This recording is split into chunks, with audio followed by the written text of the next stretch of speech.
kids are making plays and showing what they can be, and yeah, they're gonna. My dad texted me after. What game was it? It was WVU because he was at the game. He texted me, he said, young defensive backs make a lot of plays but give you a lot of gray hair sometimes. But they're worth it because they are such good kids and they're so coachable, and they just continue to get better and make the plays that they've been making. Like DJ's stop on fourth down was fourth down, was huge because he had given up a third down play and didn't hang his head. And he's got a bright future here. So does Cam Epps. Do you like the direction you're going on third down defense? It seems like you're getting better at that each week too. We still need to get better. Yeah. We still need to improve, and that starts with me and just having a better understanding of what our guys can do.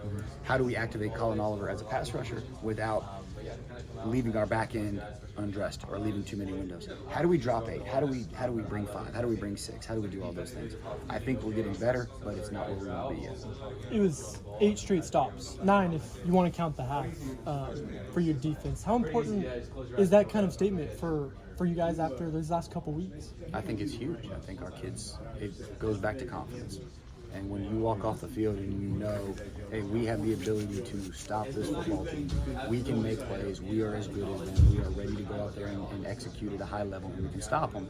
That just breeds confidence and allows us to come out in the second half and do what we did. It certainly didn't feel like, at least from what I picked up, you guys had lost any confidence after these last couple of weeks. I mean, where if you didn't lose any and then you have this game, where does it put you now? Today's the worst we'll ever be. Just find a way to be better tomorrow. I think we have a great group of kids, and I think we're trending in the right direction. They belief and faith are two of the most powerful things in the world. And I think we have that. Does it mean to you to be more eligible? I know it's your first go around here, but you guys have that attained today for a 19th straight season. How does that feel to you? I'm happy that we were able to get it done. I know how much this program prides itself on being in the postseason and doing that every year and standing on the tradition that Coach Gundy has built here, and I'm glad that I was able to be a small part of upholding that.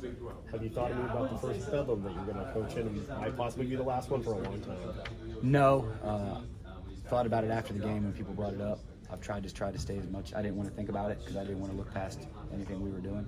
But I know it's going to be a great environment, and I know it's going to be something that our kids are going to enjoy, and excited to be a part of it. You obviously didn't grow up around here, but what do you know about Bedlam? I mean, you've been Kansas area and things like that. Like, I mean, what do you know? I recruited Oklahoma for 8 years, yeah. so I have a lot of kids that I coached that they wanted to, like, we're in the locker room getting ready for a game at Emporia State, and they're talking about wanting to watch Bedlam on their phones.